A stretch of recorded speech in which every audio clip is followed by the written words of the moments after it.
Adam Kuda here with a little all-out blitz trade bait and stardom sit-em video for you midweek as we get set for kickoff in Week 4 of the NFL tomorrow night. The first name on this list of guys you should be targeting is Steelers running back Le'Veon Bell.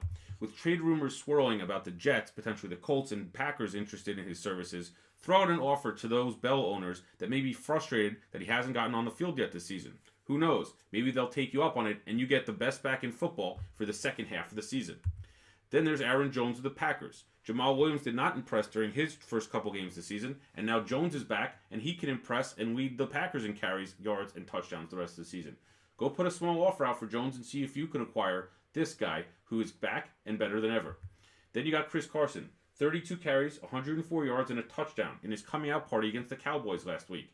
Sure seems to have distanced himself from Rashad Penny in that competition, so throw an offer out there for Carson and enjoy the ride as a running back too, with a heavy workload moving forward.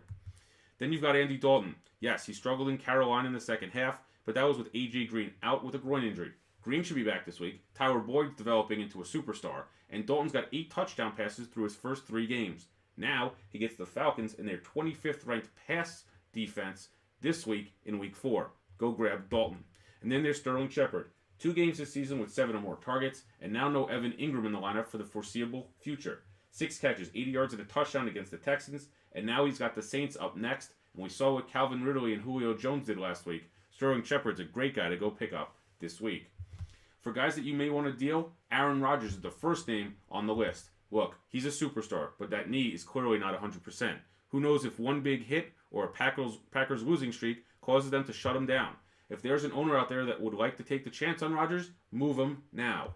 The same could be said for Buccaneers quarterback Ryan Fitzpatrick. The Buccaneers are now 2-1. He has thrown for 400 yards in 3 straight games, a first in the history of the league. However, at some point soon, the Fitzmagic's going to run out, and Jameis Winston will be the Bucs quarterback again. Sell high on Fitzpatrick. There's Kerryon Johnson. Yes, he ran for 100 yards against the Patriots, but that was their game plan. That was the Patriots' weakness, and as Matt Patricia knew.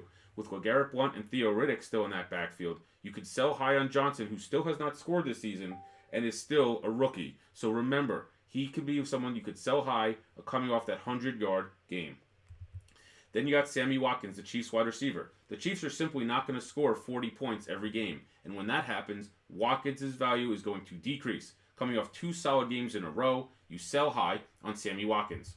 Now let's talk about some guys you want to start this week in your fantasy league. And the first is another Bengal, and that's Gio Bernard. He came off a solid game last week where he had over 60 yards, 5 catches, and a touchdown. We all saw what Alvin Kamara did last week to the Falcons. You got to get Gio in your lineups this week. Case Keenum's another guy that you have to play because of the matchup. On Monday Night Football, at home against the Chiefs. The Chiefs' secondary is dreadful. Keenum has the ability with his weapons to throw for over 300 yards and 2 to 3 scores this week. And for those owners that lost Jimmy G for the season, Keenum's a solid pickup and play this week.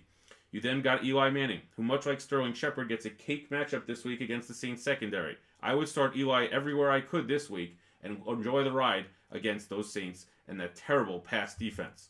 And then there's Allen Robinson of the Bears. Seems to be the favorite target of Mitch Trubisky. And against the Bucs team that's got lit up on the secondary in all 3 of their games, I would trust him this week as a solid wide receiver too, especially in those short to intermediate routes. And in PPR leagues, I think Robinson's a great play. For guys to bench, the first name may be surprising, but it surely should happen, where you need to bench Jared Goff in your league.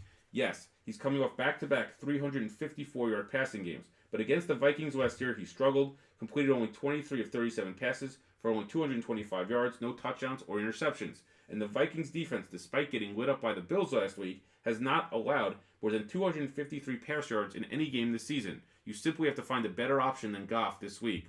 Another quarterback to steer clear from is Carson Wentz of the Eagles. Simply put, he was okay against the Colts, but not great. And now he goes up against the Titans defense that's limited the Dolphins, Texans, and Jaguars to no one over 300 yards passing, and they've created 4 turnovers. Wentz was sacked 5 times last week, didn't rush much out of the pocket, and did throw an interception. If you can find a better matchup than Wentz this week, you go for it. Another name on this list is Kenyon Drake. And despite his breakout performance last year on Monday Night Football, as you see here against the Patriots, last week he was basically shown the door. 5 carries for 3 yards in a win last week. There's just too much Frank Gore in there for the Dolphins to trust Drake week in and week out, despite his success last year in the same matchup against the Pats.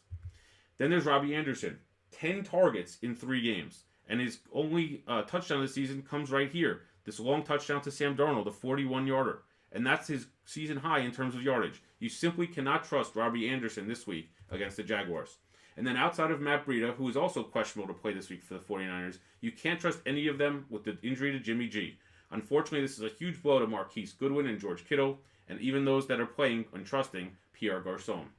For much more fantasy analysis throughout the week, check us out on the FANTOM Facebook Fantasy Forum page, as well as the Sunday show, the All Out Blitz, from 11:45 to kickoff, as we analyze all the latest news. We talk about waiver wire additions, trade analysis, and some gambling picks. Until then, have a great rest of the week, and hit us up on the forum.